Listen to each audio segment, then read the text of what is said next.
Zenyatta has a lot of ground to make up. Zenyatta, if she wins this, she'll be a super horse. She's starting to pick them off though. Zenyatta gonna hook to the outside. Meanwhile, it's Colonel John Summerbird in the red cap. Zenyatta's come to the outside. Zenyatta coming flying on the grandstand side. Giro Ponti on the inside. Summerbird is right there. This is unbelievable. Zenyatta. That was Bob Pandolfo on Tuesday, November 14th, 2023. Welcome to Power Pace with Pandy. And I'm going to talk a little bit about some form handicapping as far as form cycles with thoroughbred racing.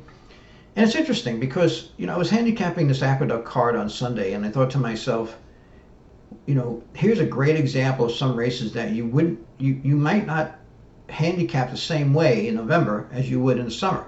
Years ago I may have, but experience has told me that when you get to the end of the year, you have to look at things a little bit differently. And I do this for harness racing too. But we'll look at thoroughbred racing now. Some of the races, I had the first four winners on Sunday. I had on top on my selections, on my service, and on my sheet that solves the track. So, and I want to go down to, we're going to start, I had the first two winners, but I don't think there's much of a lesson to be learned there. So I want to talk about the third race. So this is a mile and an eighth, non-winners of 2, right? The horse that looked like the class horse was Costa Terra.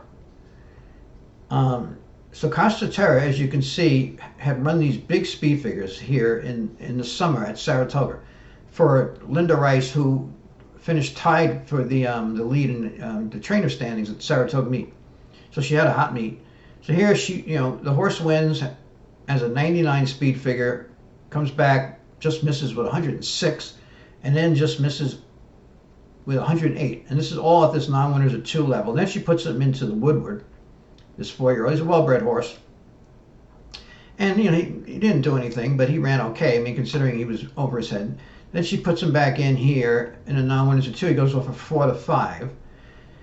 So, I was on class picking up Ortiz for Linda Rice. That's the horse to beat. The other horses in the race were stepping up considerably, except for Signature.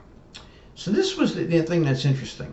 Now, Signature, you could see, has only run one figure in the 90s, and that was his last race, which was it was on an off track, but he got through non-winners of 1. He won his second start.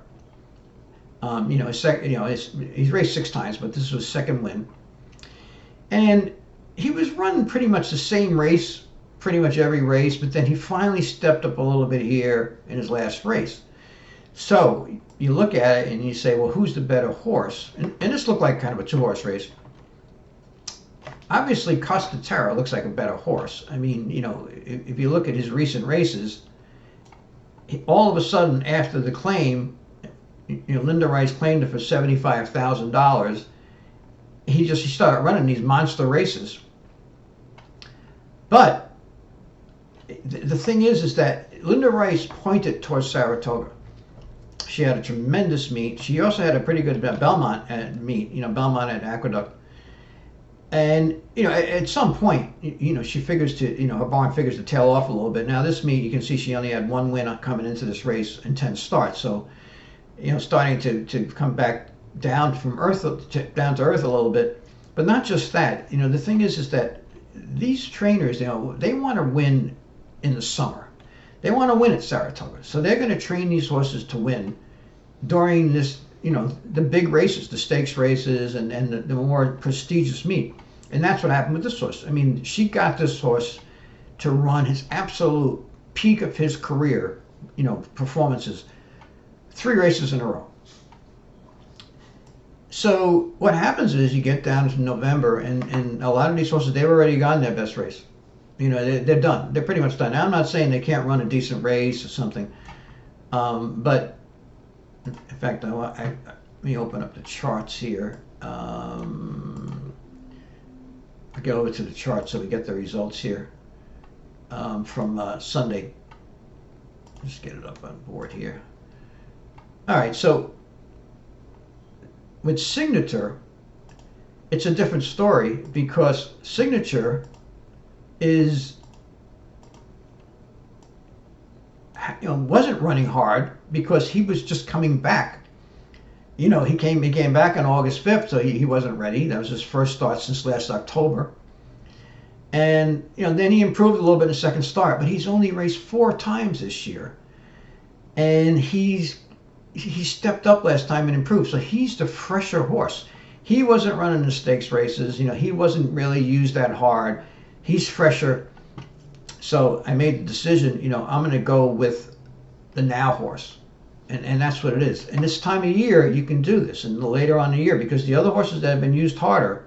And it's not like this horse is giving away any class. I mean, they spent 1.7 million on this horse. He's very well bred, and he's just come into his own. McGahee, the trainer, is the type of trainer that brings him along slow anyway. So now I'll show you the results in a minute, but now let's go to this Grade 3 stakes race on turf. And now this was another interesting one because you had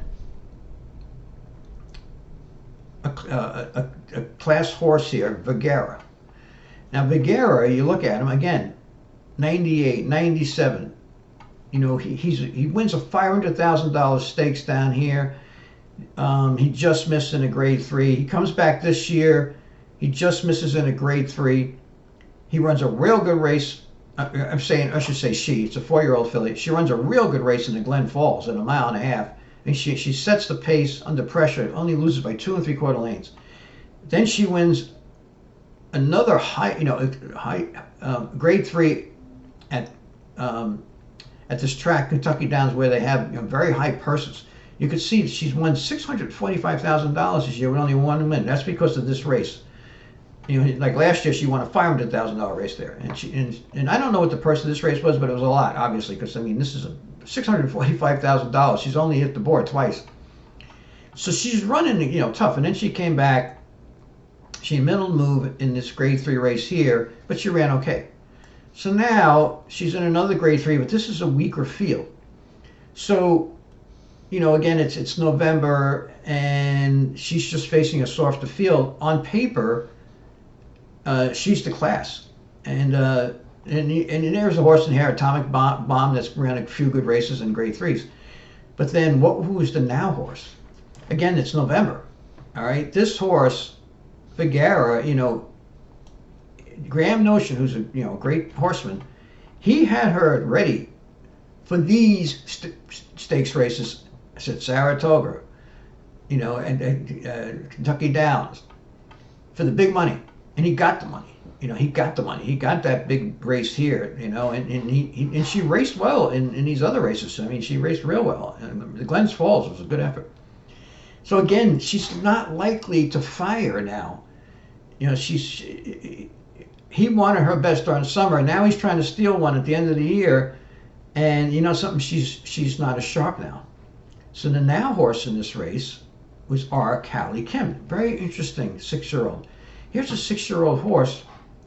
It's only raced 12 times. And he brought her back this year. She won through, 9 winners of 1 on dirt last year, so she got through her 9 winners of 1. He brings her back this year and puts her in a $32,000 claiming race. Probably figures she's 6 years old. She was a $9,000 purchase originally. Probably no one's going to claim her. I mean, down here she won a $16,000 starter allowance. So he brings her back for 32. She wins. But then he brings her to Kentucky Downs in a non-winners of 2, big step up in class, and she wins again with another strong late charge.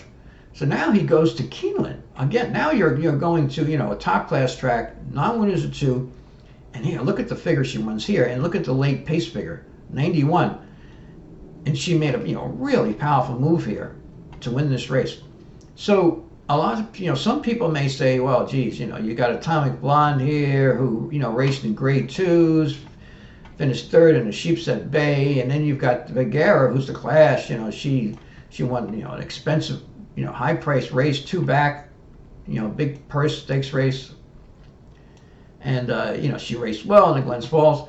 But the thing is, again, they fired their best racers already. Vergara and Atomic Blonde.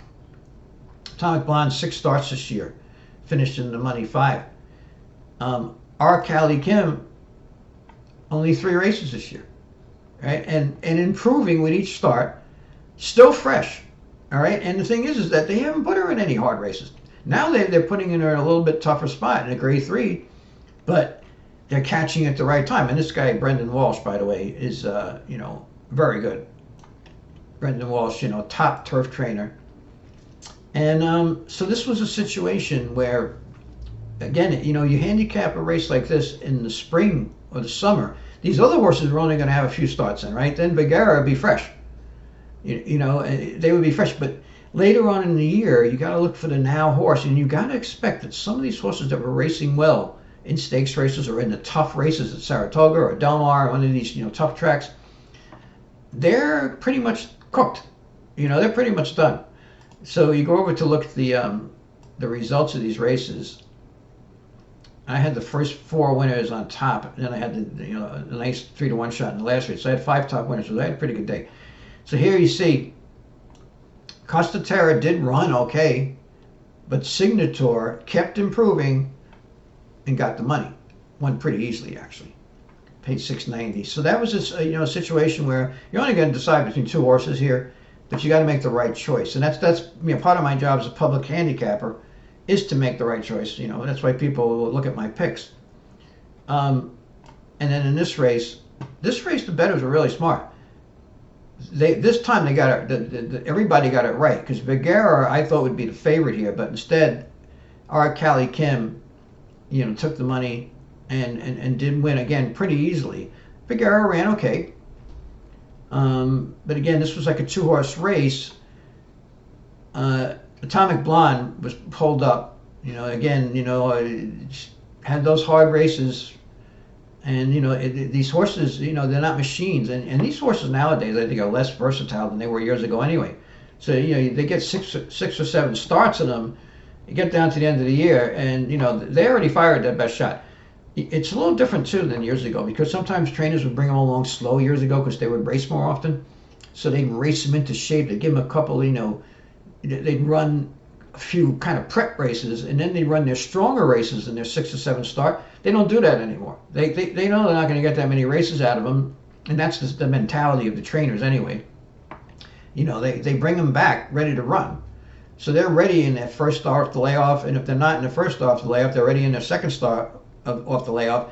So they're firing on all cylinders right away. So by the time they get, later in the year again, when they try to squeeze another start out of them, a lot of times this is what happens. So you want the horse, the now horse, the fresh horse.